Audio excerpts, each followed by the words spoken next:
guys. So again, it's been a little while, but I had a video in mind that I really wanted to share with you guys. So this is it. This is basically how I deal with kind of bad days. Anyone that kind of suffers from anxiety, depression, kind of anything like that, will get kind of bad days and good days. So since I've kind of like dealt with kind of like my anxiety and like panic attacks and everything, in my kind of earlier years, so like my early 20s, the way I would deal with bad days was always very self-destructive, and kind of I just didn't deal with it. I just avoided it and did everything that I could to try and forget about it.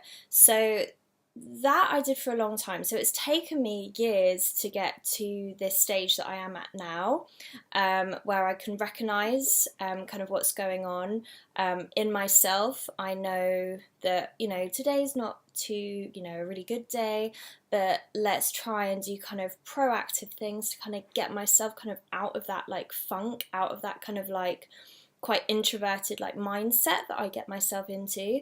And I don't know, I just really wanted to share with you guys. It's something I'm so passionate about, and something that I have such personal experience with, that if there's anyone else out there that's kind of had similar issues to me, or kind of anything that I've talked about, maybe I can help you. So maybe if you haven't tried this already, maybe it will give you a boost to give it a go. Okay, so the reason why I'm doing this video today especially is because I'm having a bad day. When I went to sleep last night, I just, when I say I'm having a bad day, the only way I can describe it is I just feel different. So something like isn't quite syncing, if that makes sense. So yeah, last night when I went to bed, I kind of felt it in me. I was kind of really overthinking like nothing. When I'm kind of in that kind of headspace, I get very introverted in my own thoughts and kind of just get very like fixated on things, and it's exhausting. It's so exhausting, and I'm sure there's so many other people out there that you kind of overanalyze things, overthink things, make a molehill out of kind of nothing, and yeah, it's exhausting and I hate it, and it's something that I know I'm gonna have forever. I accept that. Everyone has good days and bad days, but it's just kind of your way of like mentally managing them. So, as I was saying, last night I could feel that I was not kind of feeling too great.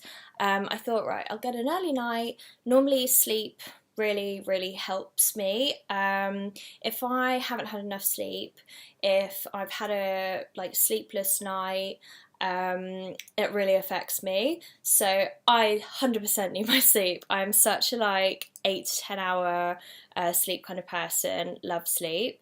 So that really has a knock-on effect. If I'm like really tired, I'm loads more sensitive. I overthink more things, and I'm sure that's relative to kind of everyone.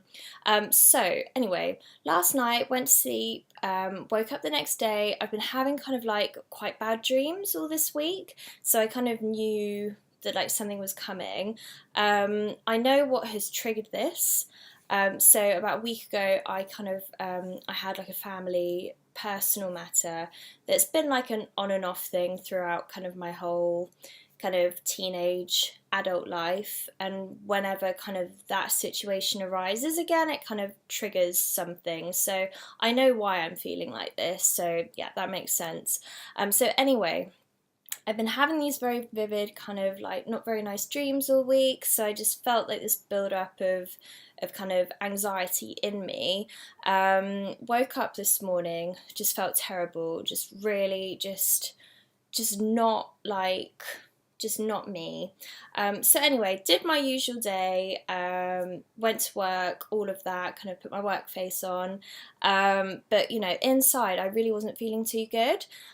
So my way of managing that is exercise. I could not stress enough how exercise has changed my life. And that's like a bold statement. I never thought I would be a gym person at all. I'm just really not like that. I've just never really been that interested. I've always loved yoga. I enjoy swimming. Keen runner. So they've kind of been the kind of sports bits that I've been really interested in. I actually joined the gym a month ago. Oh my god, I love it! It is amazing.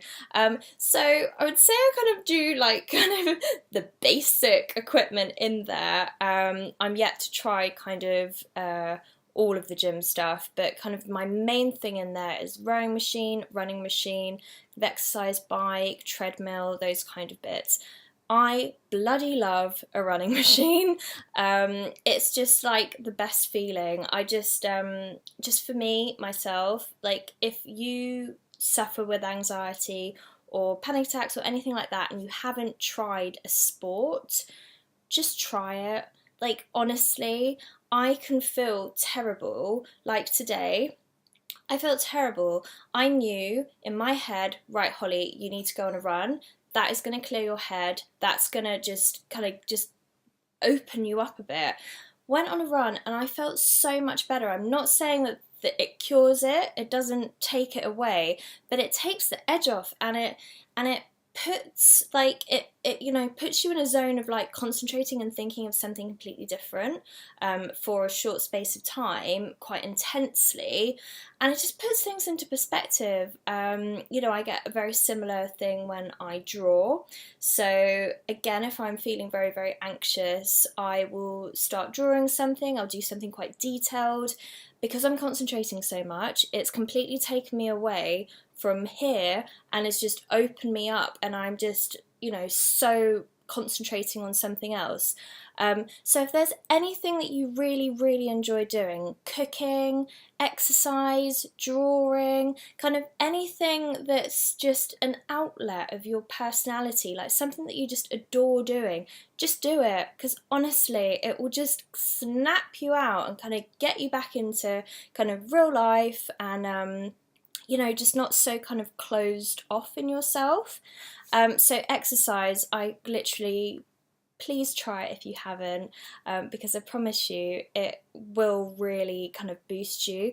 Also boost your confidence. You release endorphins when you're running, so you're going to feel happier.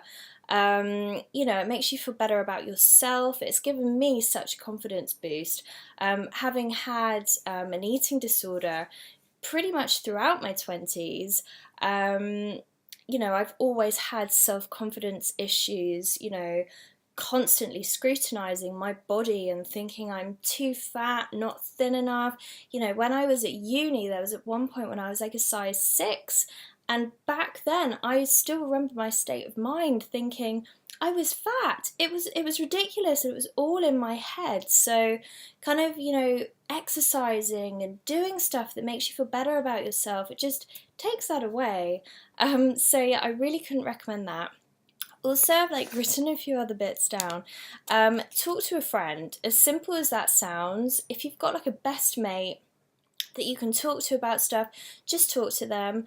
Last night I rang my best mate. I don't get to see her loads, but I rang her, and honestly we were just like laughing for ages, and that just kind of like really boosted me. So talk to a mate, tell them that you're not feeling too great. I've got another friend who I have really opened up to, probably in the last kind of like couple of years or so, and I just ring her and I'm like, I'm actually not feeling too great, like this has happened, that's happened, and there's not actually that many people in your life that you're going to meet that you can have that kind of relationship with, and if I can count my bestest friends on my one hand, like I'm happy, like that's all I need. So if you have someone that you can do that with, maybe a partner, maybe boyfriend, husband, then do that. I would also really recommend meditating as well. just even if you just take yourself out of your situation, just sit there, really focus on your breathing, take really deep breaths and exhale. Just doing that will just calm your whole body and your whole nervous system down. So yeah, they're kind of like my bits that I just really wanted to talk about. I've also actually downloaded an app that I'm going to try on my phone. It's called Calm. Let me just double check, it's called Calm. I've heard quite a lot of people talk about it, like a mindfulness, like meditating app. So I'm going to give that a whirl and I'll let you guys know what I think of it. But yeah, you just got to be aware of yourself. And this has taken me, as I said earlier, a long time to get to kind of this kind of stable place that I'm in now.